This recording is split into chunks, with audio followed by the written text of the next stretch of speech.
Et en ce qui concerne alors la presse, quelles étaient les possibilités spécifiques qu'elle t'offrait et qui préparaient un peu ton travail dans la littérature, dans l'illustration de livres pour jeunes?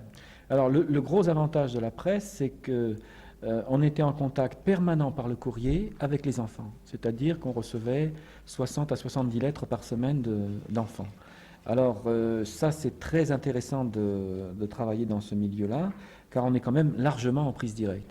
Et en étant en prise directe avec les enfants, je me déplaçais souvent pour virgule, non seulement chez les enfants, mais aussi chez les enseignants, en école normale, en bibliothèque, même en université, puisque j'ai fait des stages dans des facultés à l'intention d'instituteurs qui avaient des stages sur la lecture et de la presse jeunesse. Voilà, c'est ça. Puisqu'on est dans la presse, je crois qu'il est peut-être intéressant de rappeler que la presse pour jeunes en particulier traverse un certain nombre de difficultés que l'on regrette les uns les autres, hein, tant sur le plan de son impact que sur son pluralisme, son contenu. Oui, oui. Ça, c'est dû au fait qu'il y a une grande mutation télévisuelle et que l'image bouge.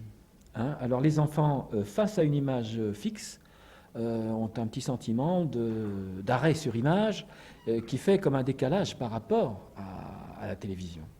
Alors je crois que la presse est en train d'avoir de grosses difficultés, la presse jeunesse est en train d'avoir de grosses difficultés parce qu'elle n'a pas su dépasser ce stade de l'image fixe. Et pour s'intéresser aux événements eux-mêmes, à l'analyse et aux commentaires. C'est un peu le même problème que la presse adulte. Hein. C'est-à-dire que la bande dessinée a eu son âge d'or et Tintin et Spirou vont très très mal. Mais au niveau événementiel, analyse, prise en compte de choses que ne peut pas faire la télévision, parce qu'elle présente du dessin animé, du reportage. Mais au point de vue de l'analyse, les enfants aimeraient bien trouver dans les journaux pour enfants l'écho de ce qu'ils voient à la télévision, et sous forme d'analyse et de commentaires.